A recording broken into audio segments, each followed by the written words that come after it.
tutors, mentors, and the city with your host.com. The City Tutors presents Tutors, mentors, and the city with your host.com. Good morning, good afternoon, good evening. My name is Kevin Brown, aka .com, and I am the host of this podcast that's brought to you by the City Tutors organization. The name of the podcast is, get this, Tutors, Mentors, and the City. All right. Now, full disclosure, that was not the name I wanted to go with. All right. I said, any name we use, we have to add dragons to the end, okay? Because dragons are so cool. So I said, let's call the show Tutors, Mentors, and Dragons. And nobody liked that idea. So I like that idea. I love it. I love it. So the idea was shot down immediately, and we went with Tutors, Mentors, and the City, okay? But that being said, I am a professional actor, professional comedian. I am the program success manager for the City Tutors, which is a not-for-profit volunteer tutoring and mentorship service. But for this interview, I am just host and comedian. So I want to welcome our guest, our very special guest coming to the call. And you know what? I call him Court. I wonder if Court is short for Courtney, but we're going to let him tell us right now. I was born Walter. Actually, my middle name is Cortland, and it was my grandfather's middle name, but nobody has called me Cortland or Walter my entire life. I've just been called Court. So that's what I go by. Okay, well, welcome our guest, Court Stroud. Give it up for Court Stroud, everybody. Ooh, and thank you for having me here, Kevin. So, Court, yes. Tell us what you do now. What do you want us? Where do you want us to know about you, or where do you want us to know you're at right now? Sure. I spent my life working in corporate America, primarily in the media space. Had a great time. And now what I do is I'm at a place in my life where I want to do more about serving others, helping others. So I'm thrilled to be. I got fired from my last job. And a year after I got fired, I sent a thank you note to my former boss. And I said, people don't send thank you cards for getting fired. I'm going to change that. Thank you. Because of you, I'm able to teach at NYU right now. And he laughed. We'd stayed on good terms. I told him he was my favorite boss until he fired me. Then he was just one of my favorite bosses. But the idea is that, what seems like the end of the world sometimes is the beginning. And I feel like I'm in a phase of my life where my goal is, how can I help as many people as possible? And that's why I love the City Tutors. Well, you gave the answer to my final question at the beginning of the interview, right? Oh no! Does that mean it's over? Well, let's see. Let's go way to the beginning. All right. All right. Tell us where you're from. What are your roots? What are your city roots? Born and raised in New York. You're from another state. Where are you from? Sure. I'm from South San Antonio, Texas. South San is basically entirely Latino. So I grew up in an all Hispanic neighborhood, though I'm not. As my husband says, you are the whitest man on the planet. So I definitely look, I've got sort of a ginger look to me. But I grew up in a Hispanic neighborhood where I was the other. I was the one who looked different. And so because of that, I've spent most of my life trying to help bridge people who feel on the margins. So I was raised in a family where my mom and my sister look like me, but my dad, he's my stepdad, but the man who raised me was Native American. He's no longer with us. So I got to see racism up close and personal. There's one time in particular going to the counter at a JCPenney's. It was JCPenney's or Sears, and in Austin, Texas. And the counter clerk spoke to my mom and ignored my dad. And it wasn't until years later I realized, but I knew it bothered me, is that she didn't imagine that they could be a couple, that we could be a family. Anyway, so I've worked primarily in the multicultural marketplace and media, working at Univision, at Telemundo. I've spent a lot of time in Mexico studying, so I'm fluent in Spanish, also because I grew up in Hispanic neighborhoods. So my background is ethnically, I would say I'm not so multicultural on the face of it, although I think you can be. Like I'm a little bit of French, I'm a little bit Irish, I'm a little blah blah blah blah blah. But I grew up in a world that where the white folks are in the minority, and so for me, coming into the world today and seeing what's happening, and that we're in non-white majority states like Texas and California now. That's the way I grew up, and I don't that doesn't make me uncomfortable. And I think there's an opportunity to try to say to those folks who maybe are feeling uncomfortable about that demographic change, like, hey, it's going to be okay. We're all just people. We're all humans. We're the same species. We all love our children the same way. And so where I come from, I love living in New York, but I hated it with every breath in my body the first 3 months I was here. And then after 3 months, I was like, it's okay. And then 6 months later, it's like, all right, it's kind of nice. And then a year later, I was like, all right, I love this place very, very much. So I feel like a New Yorker. Have I answered your question, Kevin? You answered so many questions, and your answers are tremendous. You give outstanding answers. So, how old were you when you came to New York? Oh my goodness. I think I was 31, 32, something like that. And so, until then, you spent all those years in Texas.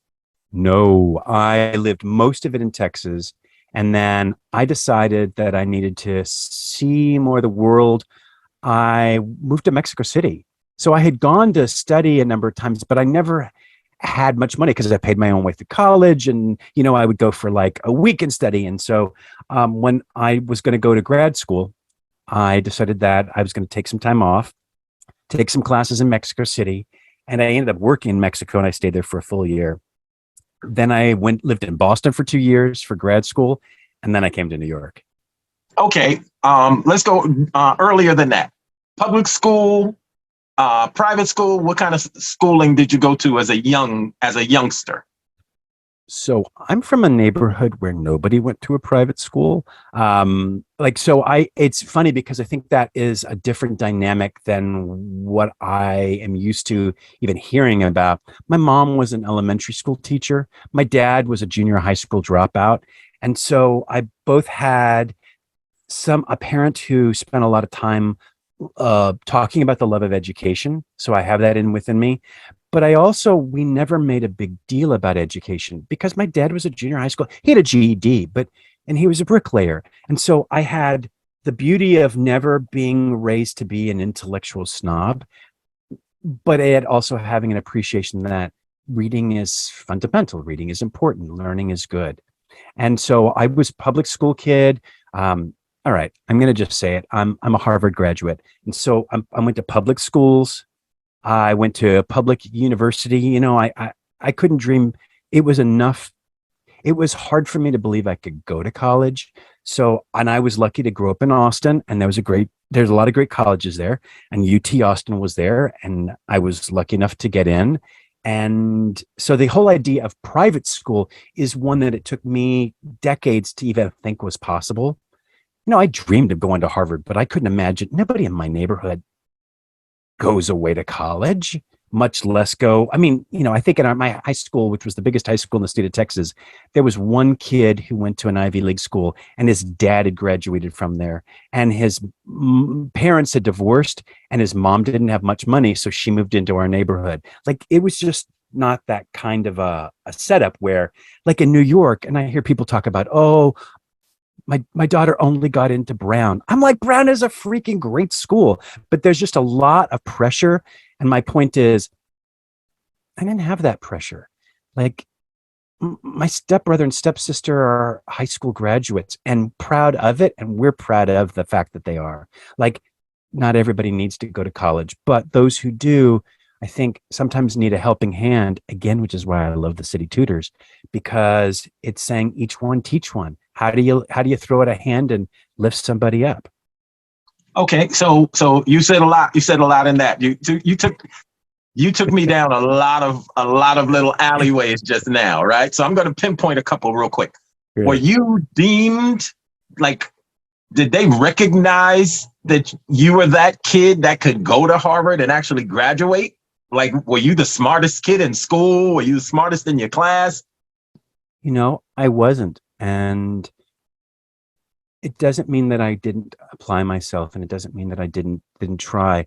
But I look back and I think that there was some of the smartest kids in my high school didn't graduate from college Mm. because opportunity is not universal, talent is. And so, like, there was the guy that I thought was genius. I know he dropped out of college, and I don't think he went back. And I don't know all the reasons for that, but look, my dad was a pretty smart guy. He may not have been the most educated guy, but he was smart. And he had he had to, his mother died. He was growing up in the Depression. He dropped out of junior high school. There's a lot of folks that are super smart that don't get the chances. I'm someone who got the breaks. And so I What got the happened? chances. What was your break? What was your break? Or when you say got the breaks, what are you referring to? You got scholarships, someone wrote you a check, you found a bag of money to pay for school. What was your deal? There's a lot to that. I'm a white cis male in this country. I immediately have some advantages in terms of okay, let me put it this way. I could tell that I grew up in a primarily Hispanic neighborhood, and as a white blonde male, I didn't understand this as privilege, but I could tell that the teachers expected me to do well. Now, some of that is I loved learning and I did try, but I look back and I think some of that is I was a white blonde male in an all Hispanic and Black neighborhood, and there was just sort of this underlying feeling like, well, of course he's going to get out. That's what I mean by getting a break. It doesn't mean that what?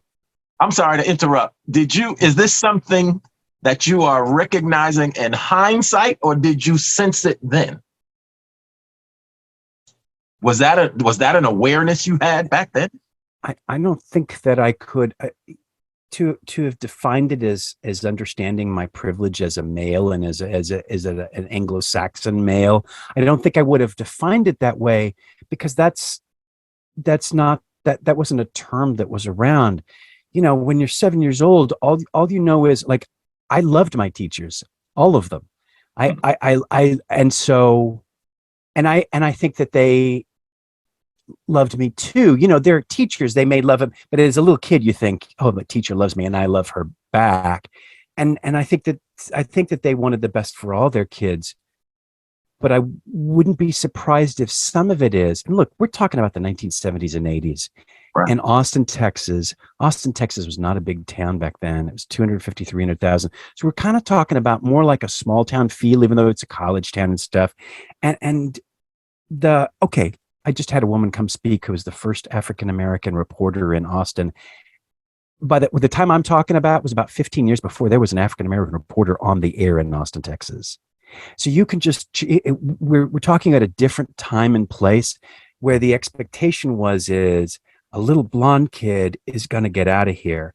And that's not to mean that the teachers, most of whom were Black or Hispanic, didn't want the best for the other kids. It's just that they knew that the system was set up so that people who looked like me were likely would have an easier time to get out than some of the other kids. Does that make sense? Absolutely. Absolutely. So back then, pickup trucks and horseback riding, ranchers, cowboys, did that exist back then? Was that a thing in Austin, Texas back then? It still does. My high school, I went to Crockett High School. It's now an inner city school, but there was a lot of busing, and it was also on the edge of town. So there were a lot of kids Future Farmers of America was the biggest club in my high school. A lot of the kids lived on farms or, had horses. Like, that was pretty common because it was on the edge of town. It's now the city's grown up so much, it's an inner city school. But yeah, and I mean, in Texas, there's still a lot of horses in Texas. Okay. So you said UT Austin. What is that? That's a high school? That's a college? What is that? University of Texas at Austin. Okay, so you went to undergrad at UT Austin. I went to undergrad, and then I got my MBA at Harvard. Okay, so you must have to get accepted to Harvard. I'm curious because I'm in grad school now, so right. I know. I love that.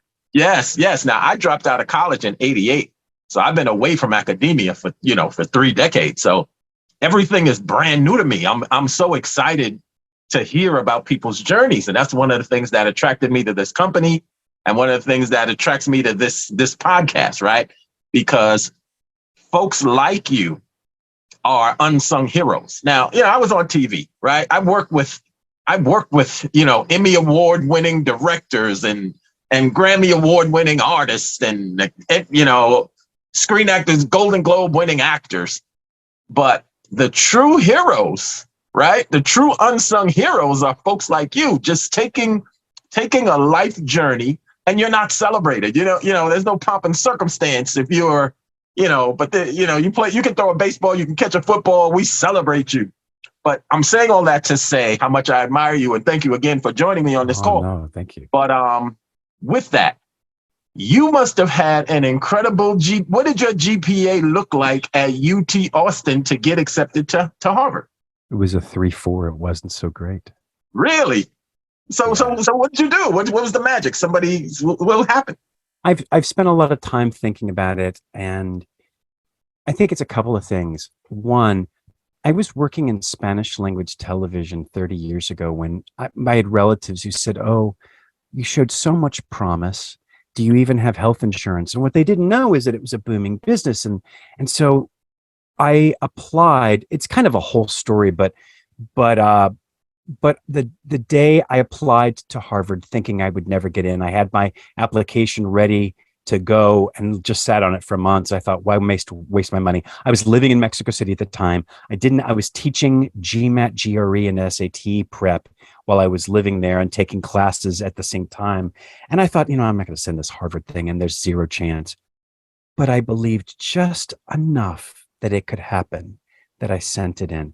And I think that that's the key thing that I would encourage your listeners.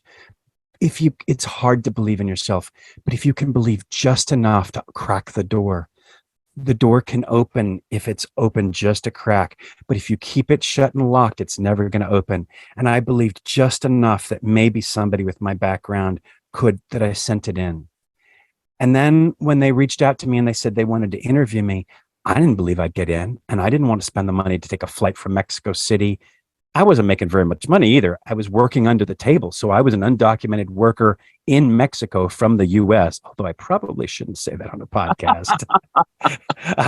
So I'm try to be very kind to people who are here without papers, because I know what it's like. Although, again, because of the way I looked, I was treated probably differently than folks without documentation here. Anyway, so the long and short of it is that when they asked me to interview, I was like, well, heck, I'm not going to fly up there and spend all that money. So I decided that I was going to take the call at home. And I was living in an apartment, student housing, in a very popular, un barrio muy popular, a very popular neighborhood, which in Mexico means very poor. So students, it was not a fancy neighborhood. And one of my roommates, when I told him I had the most important call of my life, and it was going to be with Harvard, I had to explain to him, he was a college student, but he'd never heard of Harvard. So he was not at the elite levels of college in Mexico City. He was a college student, but he'd never heard of Harvard. And so I said, look, I know that the woman with the clothes, we'd send our clothes out to get laundered. I said, I know she's going to come. She may come during this call. So I'm going to leave the money here. Please do not interrupt me. Most important phone call of my life. So I just start my interview and I hear, Kurt, la muchacha vino con la ropa. The woman is here with the clothes. And he won't stop. And so I'm on the phone with this interview with the Harvard Business School. I have to put her on hold. And I say, excuse me, I am so sorry. My roommate seems to need me. I put the cup over. I go out. I talk to him in the hall. I was like, por favor, el dinero está en la mesa. The money's on the table. Leave me alone. So I come back to her and I'm like, I'm so sorry about that. And she's very gracious. Oh, no problem at all. Well, it's hot. We don't have air conditioning. The window is open and we're on the first floor. The first floor, meaning it's on the second floor. So it's the ground floor and the first floor. So it's hot and the window's open and there's a guy that sells water who bicycles around and he goes, El agua. And he stops underneath the window, my window that day, El agua, el agua. And it's so loud. I have to stop the interview again. And I say, ma'am, I'm so sorry. I don't have air conditioning. The window's open. There's a guy selling water. Do you mind holding on for a second longer? So there's only one place. This was back when it was a corded phone. All right. So the only place I can take it is that I think it's going to be quiet. So I open up and I go into the bathroom and I sit on the toilet. And yes, before the call ends, the people above me flush the toilet and you can hear the toilet flushing on the call. So I get off the call and I'm like, this is not going to happen, not going to happen, not going to happen. See, it's not going to happen. But I had been working at Univision before I left and moved to Mexico. And on the front page of the Wall Street Journal the next day, this is a true story. Front page, Univision is a $1 billion industry. And I'm convinced the admissions committee thought, terrible interview. There was a toilet flushing in it. But no one's ever applied from Univision before, so let's take him. So I may not have had the greatest GPA, but I worked for a very interesting company, and my profile made me look different from everybody else. Wow, that is quite a story. Okay. So who paid for this? How'd you finance this Harvard education? Harvard is a needs blind school, and their philosophy need blind school. Need blind. Okay. Yeah. So like I when I sent in that application, I didn't know this. Okay, as an undergraduate, I applied to 2 schools. I applied to UT Austin, and then as far as I could dream was Rice University, which was a private school considered to be like the best in Texas. And I got into Rice, but even when I was applying, my mom said, you can't go there. And I said, I know, but I just want to know that I could get in. And I did get in, and I knew I couldn't go there. Like, my parents had no money. My parents were wonderful, wonderful people. My mom, when I moved out, brought me a sack of groceries, and she said, I'm sorry, I can't do more. And that's okay. She did what she could, and I'm grateful for it. So going to Harvard, I sent in the application. What I didn't know is that Harvard is one of those schools that says, if you're good enough to get in, we will help you pay for it. And it should be that way for every student everywhere. So I didn't, once I got in, that's the hardest part. Then they came and they said, we're going to do loans here, and you're going to do this, and you're going to do I have one little more, if you're interested in hearing one little bit of an interesting story, is that, so there was my second year, I could apply for a scholarship, and there was a scholarship at Harvard for Irish Americans. And all of my life, people have said, you look so Irish. And my grandmother's maiden name was Kennedy. So now when I was a little kid, I remember reading about and learning about President John F. Kennedy and coming to her and asking and saying, hey, are we related to the president?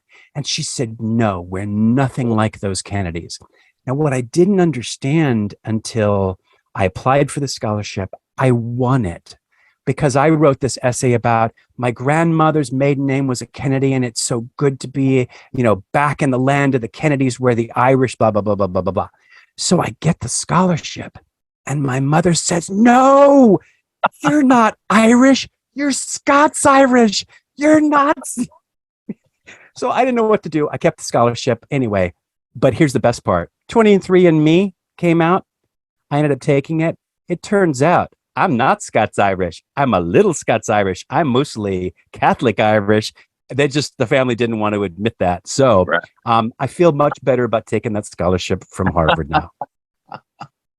Yes, but it was also a different time, right? They didn't do the background. They didn't have the level of background checks and information that they have now. Well, I really didn't lie. Like, my grandmother's maiden name was Kennedy. It's just, I didn't realize that there was a Scottish Kennedy and an Irish Kennedy. But anyway. No, that's good. That's good nuance. That's good nuance. So you graduate from the prestigious Harvard University. And what was your major? I got an MBA, a master's in business administration. And then I went back to Univision. In Texas? No, in New York. They said, well, the funny thing is I wanted to take a leave of absence from Univision. I said, I want to go to school. I want to take a leave of absence. I want to come back. And they said, well, we don't really do that. And then I got into Harvard. And then they said, you should come on back. You should come on back. So it was that's how I ended up in New York. They said, "Where do you want to live?" And I could live in Miami, LA, or New York. I chose New York. And what'd you do at Univision? I was in sales. And so most of my career has been on the sales side, selling advertising time. And I think that that was good prep to being in front of a classroom. So I now teach at NYU. I teach at Columbia during the summers. I teach at University of Texas at Austin, has a New York campus. I'm teaching there. I have applied a number of times at CUNY. I have never been accepted to teach there, but you know, that's a dream too. And so teaching has been a dream come true for me. Do you for Univision, for doing sales, your bilingual talents served you well, I'm sure. They did, and it was a natural place for me because I grew up being, you know, I wasn't the only white kid in my school by far, but I grew up living in a multicultural world. In fact, that's what feels most natural to me, and that's the way the world is. You know, I like that we're no longer saying minority. The truth is, the majority of the world is people of color, and we get to all learn how to interact and get along, and we're all on the same ship. So working at Univision felt very natural because it was a place where I would approach, for example, lots of different types of people. But one of the things I knew I learned pretty quickly is there were certain people, particularly white men, that would treat me differently and hear me differently than they might hear a Hispanic female. And so I might be able to get a message through to them that someone else might not. And I think that that's just true for all of us. We need more bridges to say, hey, we're all the same. We all love our children. We all love to laugh, which is why I admire people like you, comedians. And I just happened to watch 30 Rock over the summer and loved it. You're brilliant. Well, thank you. Thank you. I appreciate that. But this spotlight is about you now. In your journey, right? In Right. your journey, you're at Univision. Who were your mentors? I'm pausing not because I don't want to answer that, because there are many. There are many. There was a woman named Millie Colon who was probably my age now when I arrived in town. She was a buyer buying Hispanic media, and she took me under her wing and she gave me a lot of great advice. Advice about living in New York, advice about working. And she wasn't somebody who was necessarily more senior than I was in the same company. She worked for different companies, but she taught me things like I got sick a lot when I first got to New York. And she said, "Hey, are you washing your hands after you leave the subway?" No. "Are you washing your hands after you get out of a taxi? That thing is nasty." No. And she's like, "Well, of course you're getting sick. You need to wash your hands every." And I know that sounds so silly, but I didn't occur to me. Yeah, wash your hands when you leave a taxi. Wash your hands when you don't touch it. Don't touch your eyes when you're in the subway. So she was a mentor. There were a lot of mentors, a lot of great people, and it's hard to focus on any just one. Okay. Did you ever have a need for a tutor coming up, or were you the tutor in your community? I like to think that we're all tutors and we're all tutees at different times. And it's a matter of, so what I've learned in the course of my life is giving and receiving are the same thing, just different parts of the same action. And you can't understand giving unless you're willing to receive. I think the same is true for tutoring. You can't understand what it is to be a good tutor unless you've also been a good tutee. That the two go, each one teach one. We go back and forth and at various points of my life. So I've absolutely been somebody who has been the student, who's been the tutee. Is that the right word? I don't even know if that's the right word. Yeah, that's the right word. But I've also been a tutor. So the two are one. Interesting. Okay. And as a professor, you are what they call an adjunct, right? You're adjunct. I'm just an adjunct. I can't even claim to be a professor. I'm an instructor. Right. You have to. Well, technically, you have to be given the title of professor. So I'm just an adjunct instructor. Adjunct instructor. Okay. You're talking to any one of your classes. Mm-hmm. What advice? Because you when I said you answered the my last question in the first I'm in the sorry. first question, right? What advice would you give to these young people that you teach? What's the best advice you can share with them? There's a lot of advice that I give the folks that I tutor through City Tutors, for example. Hmm? But one of the things is that I'll tell them, you have to believe what I told you earlier. Believe enough that you can crack the door, because if you keep the door shut and closed, you can't get into a school that you don't apply for. You can't get into, but also be willing to advocate for yourself. What does that mean? So I was working with one fellow. I'll just give you his first name, Miguel. And we met, and he said he wanted to be a writer, and we was talking, and I was like, this kid is hungry. He's hungry. He needs some introductions. So I started introducing him to people, and pretty soon he's taken a class with one of my favorite writing teachers who's taught like 20,000 students and helps people get published. And he's getting excited, and he's like, wow, because I asked him, I was like, where are your clips? And he said, well, I've never sent anything in. And I was like, my friend, you can be a writer, but until you send it out, no one is going to read it. Like it's one thing to be a writer, but it's another thing to be a writer who is read. Well, I'm just thrilled to say, like, I sent him, I happened to see that there was a scholarship open for the National Association. It's NLGJA, which is the National Gay, it's basically the Queer Writing and Journalist Association.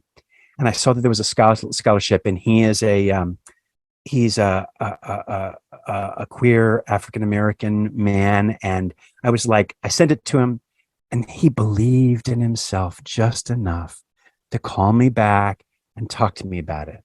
If he had said, I can't do it, there's nothing I could do to make him apply. But he just was willing to believe that I saw him, and I said, this is for you. He applied, he got it. They paid his full expense. They flew him to Chicago. He got to meet with everybody. And everybody was there. NBC was, all the news organizations there. But the key thing is he believed enough to apply. And so I would encourage all of your listeners, believe in yourself even when someone else won't. And even if you can't believe a lot, believe enough to open the door a crack, because that's the way that the door can open all. If it's shut and locked, it cannot open. Is there anything that we missed? Is there anything that you want to share that we did not cover in this conversation?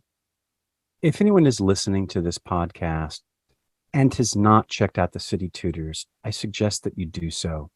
Whether you're interested in being a mentor, whether you're interested in being a mentee, whether you're interested in maybe doing neither, but donating money or time to support it, the City Tutors is an outstanding organization that is dedicated to helping this city, to helping, and I think it's so important.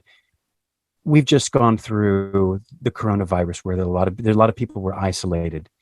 This is an opportunity to reach out to people and to interact with folks. And you don't even have to do it in person. If you're still a little COVID shy, you can interact, but there are people who need your wisdom. If you have been around the block a little while, there are people who want to give the wisdom if you're a little new to around the block. And so I would encourage anyone listening who isn't familiar, go to the City Tutors website. We're doing great work, and check us out and see how you can get involved, because this is a great nonprofit grassroots organization that's dedicating to making a better planet and doing so one person at a time in the city of New York. Court, thank you so much. That was beautiful. Round of applause, everybody.